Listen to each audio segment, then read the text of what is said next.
Hello and welcome to SPM IS Academy. Today we'll analyze important newspaper articles of 27 December 2024. Please note you can download the PDF version of today's newspaper analysis by clicking the link given in the comment section. This is the list of the topics that we'll be covering from today's newspaper. The first article is about Veer Bal Divas. This topic is important from our syllabus GS paper 1 Indian history point of view. It is also going to be useful for GS paper 2 governance segment.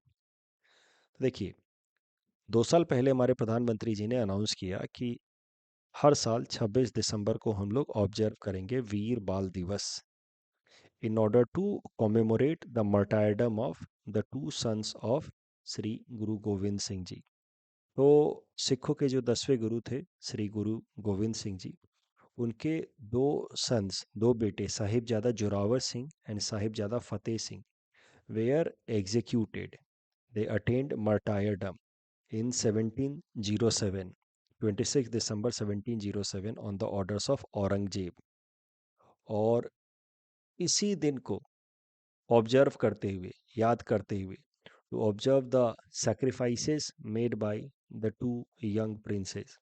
तो इनके sacrifices को याद करते हुए फिर प्रधानमंत्री जी ने कहा कि हम लोग 26 दिसंबर को ऑब्जर्व करेंगे आज वीर बाल दिवस। गुरु गोविंद सिंह जी की बात की जाए, जिनके दोनों बेटों के मार्टायरडम को ऑब्जर्व करते हुए वीर बाल दिवस ऑब्जर्व किया जाता है। तो गुरु गोविंद सिंह जी 10th गुरु थे सिखों के। He became Sikh Guru at the age of 9 only after demise of his father, Guru Tegh Bahadur. He was the 9th Sikh Guru. He is also known for his contribution to the Sikh community. जो उनका जो सबसे महत्वपूर्ण contribution है वो है turban, पगड़ी, introduction of turban to cover hair. He also brought the concept of Khalsa, purified Sikh community का कॉन्सेप्ट दिया उन्होंने। खालसा का कॉन्सेप्ट जो है that includes 5 K's, kesh, uncut hair, kangha, wooden comb, kara, iron और steel bracelet, kirpan, dagger and kachera, short breeches. तो जो खालसा है यानी कि प्यूरिफाइड सिख कम्युनिटी है, उनके ये 5 गुण हैं, ये भी दिया था, ये आइडिया भी दिया था गुरु गोविंद सिंह जी ने। He fought against Mughals. One of the most prominent battle was Battle of Muktsar 1705. He was killed by a Mughal assassin in 1708.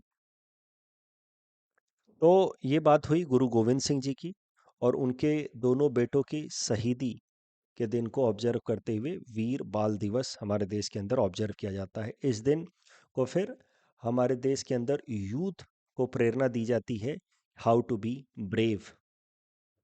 इसी ओकेजन पे, वीर बाल दिवस के ओकेजन पे ही प्रधानमंत्री जी ने हाईलाइट करते हुए the role of youth in nation building एक नया स्कीम लॉन्च किया, सुपोषित ग्राम पंचायत अभियान।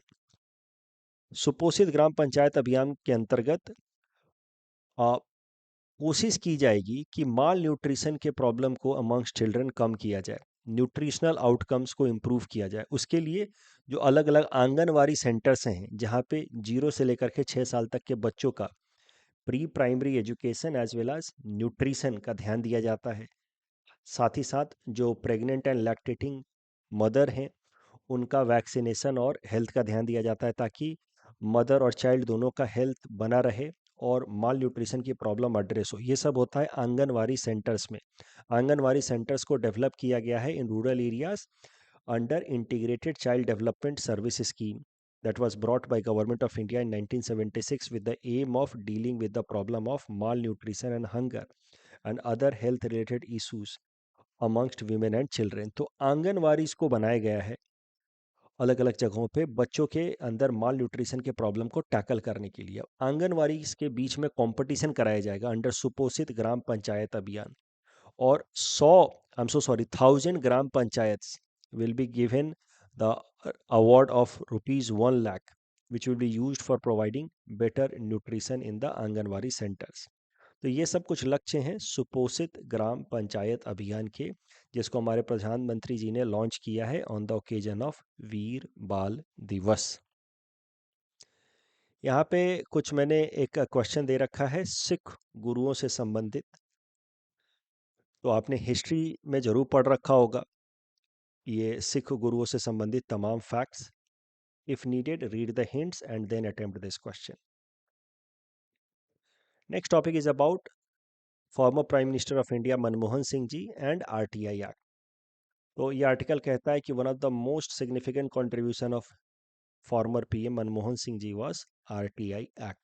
तो देखते हैं ये टॉपिक जो है GS paper two governance perspective से इंपॉर्टेंट है as well as GS paper for ethics and integrity paper के लिए इंपॉर्टेंट है. अगर आप अपना ethics and integrity GS paper 4 का सिलेबस देखेंगे तो वहाँ पे चैप्टर 6 में अलग से मेंशन किया हुआ है आरटीआई एक्ट कि आरटीआई एक्ट का क्या योगदान है गवर्नेंस के अंदर एथिकल अप्रोच को इंक्लूड करने में. तो इस तरीके से एथिक्स एंड इंटीग्रिटी पेपर के लिए भी RTI act is going to be important. सीधा सीधा आपके सिलेबस में मेंशनड है. करंट न्यूज़ तो आपने सुन ही लिया होगा. Former prime minister of India Manmohan Singh ji died yesterday.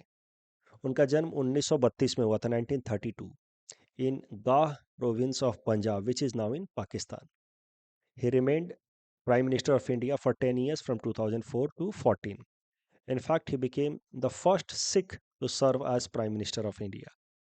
Economics के फील्ड के वो विद्वान थे, laureate in the field of economics, और इसी कारण से उन्होंने अलग अलग पोजीशंस में कंट्रीब्यूट किया है towards Indian economy. He first became chief economic adviser to the government of India. फिर वो आरबीआई के गवर्नर बने from 1982 to 1985. Then he became deputy chairman of planning commission from 1985 to 87. And then he became finance minister of India 1991 to 1996. उनके ही finance ministership के दौरान भारत के economy में जो सबसे महत्वपूर्ण रिफॉर्म्स लाया गया, बदलाव लाया गया 1991 में, जिसको हम लोग एलपीजी रिफॉर्म्स कहते हैं. तो आप कह सकते हैं कि एलपीजी रिफॉर्म्स के जो सबसे महत्वपूर्ण फोर्स थे वो थे प्रधानमंत्री former prime minister Manmohan Singh ji. उनको भारत का सेकंड हाईएस्ट सिविलियन अवार्ड मिला हुआ है, पद्म विभूषण अवार्ड. उनके प्राइम मिनिस्टरशिप के दौरान कई सारे महत्वपूर्ण वेलफेयर स्कीम्स लाए गए जो आज तक चल रहे हैं, जैसे नेशनल रूरल हेल्थ मिशन, जिसके अंतर्गत आंगनवाड़ी, आंगनवाड़ी तो आईसीडीएस में बनाया गया है, नेशनल रूरल हेल्थ मिशन जिसके अंतर्गत आशा वर्कर्स को ट्रेन किया गया है in rural areas to fill the gap with respect to health services available in rural areas. तो नेशनल रूरल हेल्थ मिशन उनके प्राइम मिनिस्टरशिप में आया. राइट टू एजुकेशन 2009 में उनके प्राइम मिनिस्टरशिप में आया. फूड सिक्योरिटी एक्ट आया, नेशनल फूड सिक्योरिटी एक्ट. और अलग से मेंशन किया गया है most important right to information act.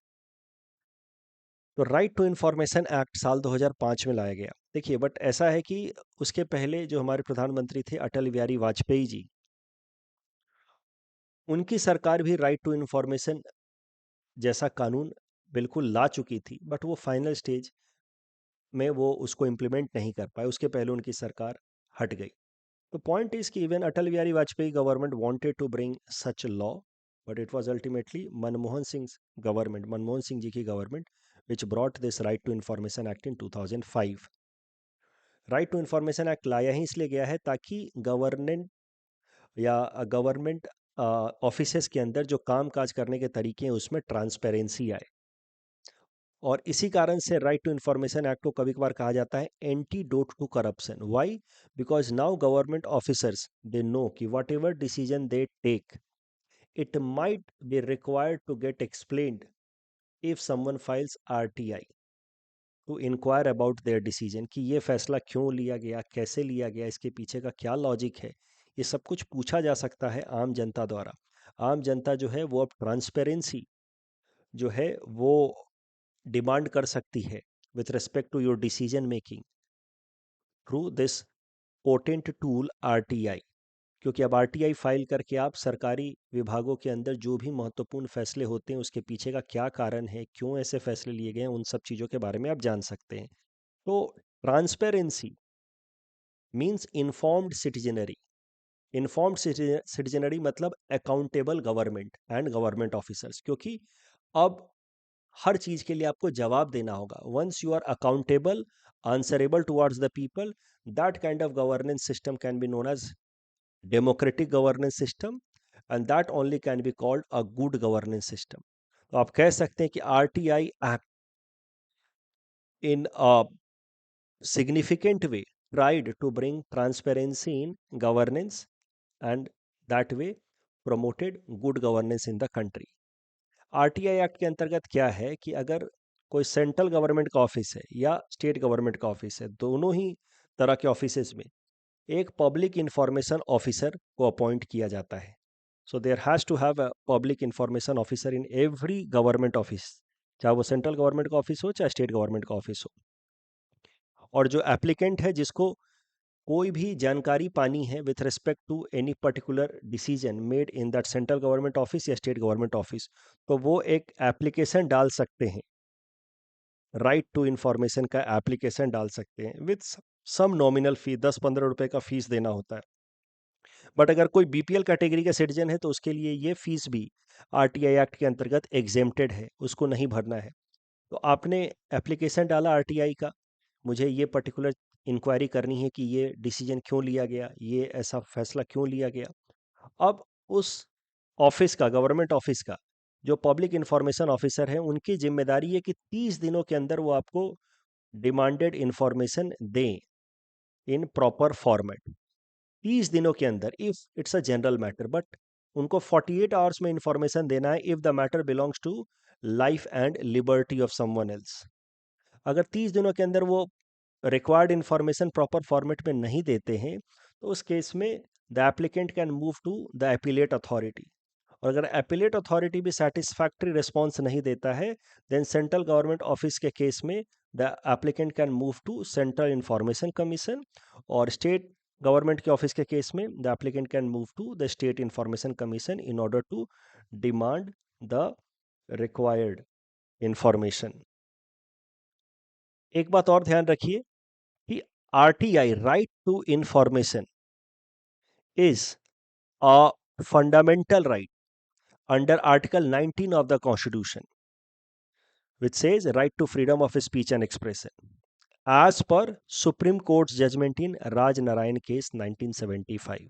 तो सरल भाषा में कहें तो सुप्रीम कोर्ट ने राज नारायण केस 1975 में कहा था कि right to information is implicitly inherent part of right to freedom of speech and expression guaranteed under Article 19(1)(a) of the Indian Constitution.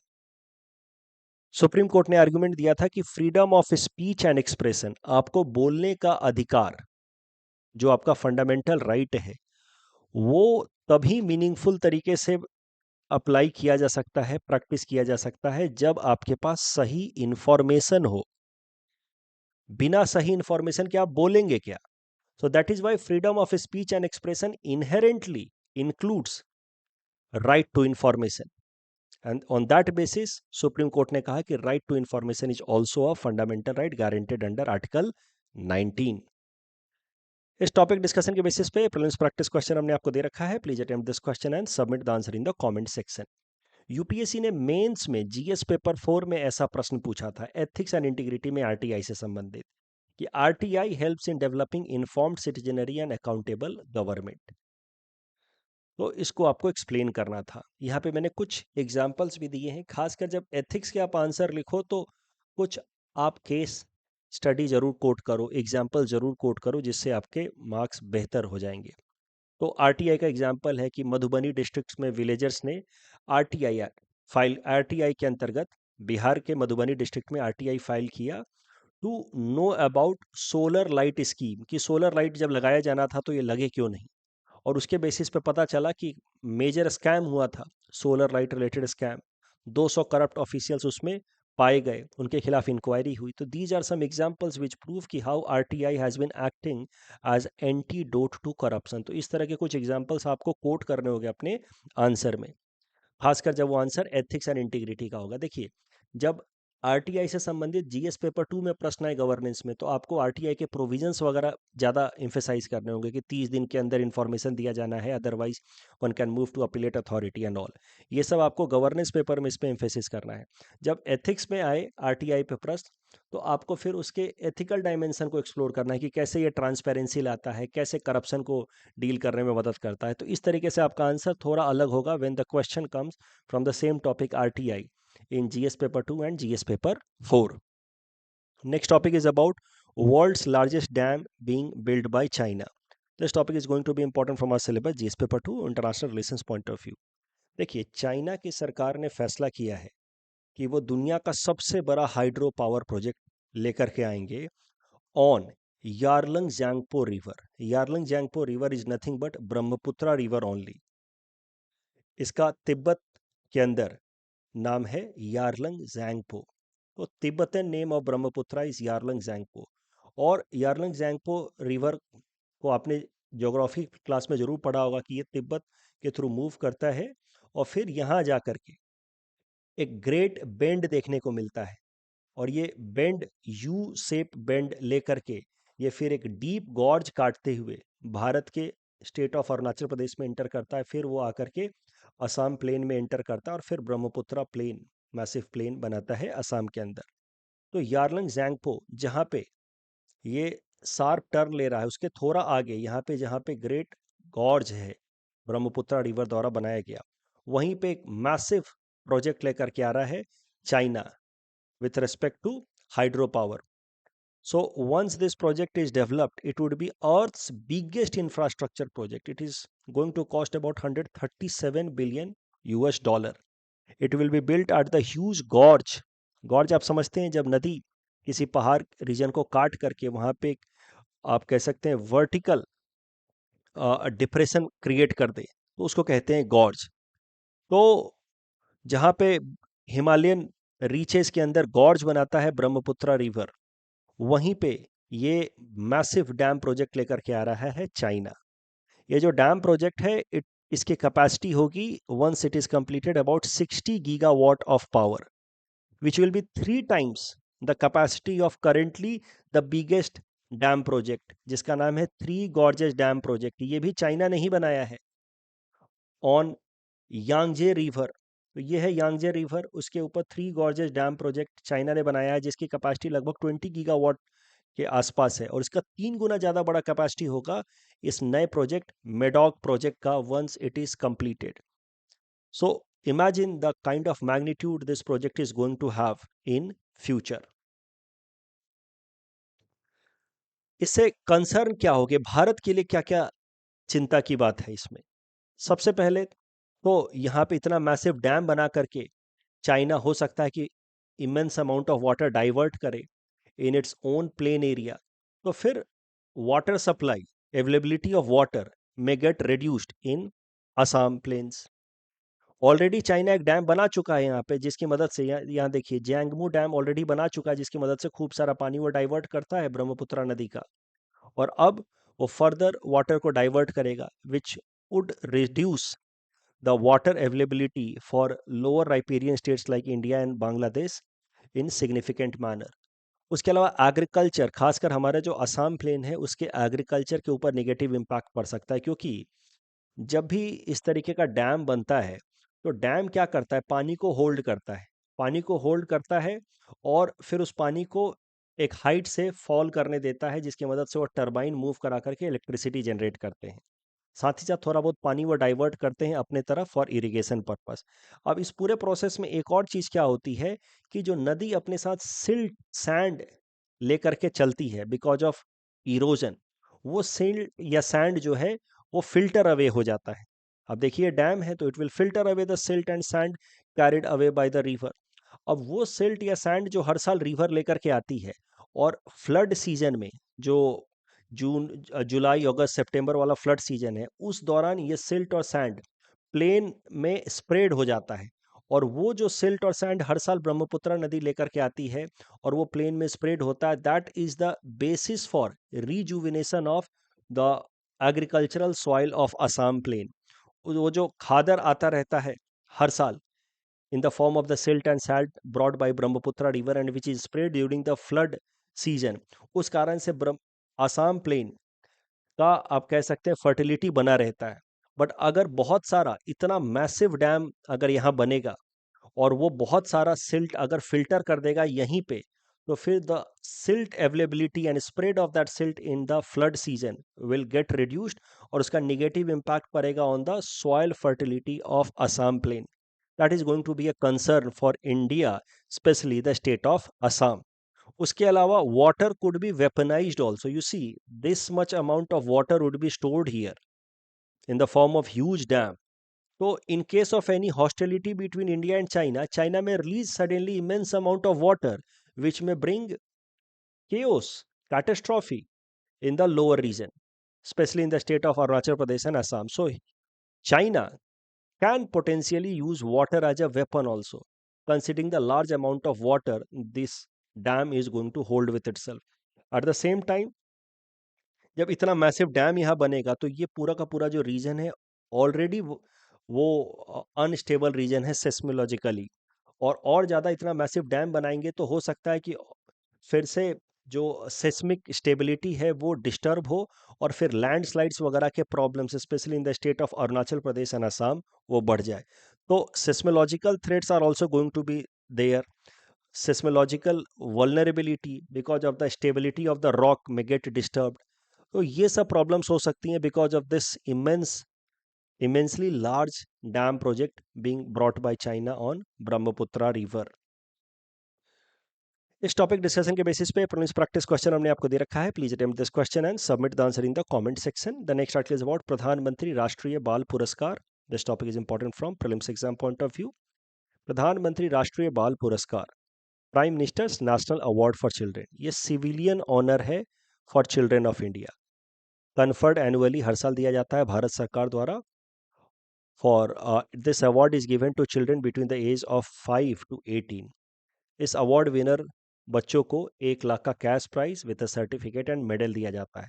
बच्चों को ऑनर किया जाता है for their contribution in the 7 fields: art and culture, bravery, innovation, science and technology, social service, sports या environment के field में उनका contribution हो। तो इस साल 17 बच्चों को चुना गया है फॉर प्रधानमंत्री राष्ट्रीय बाल पुरस्कार।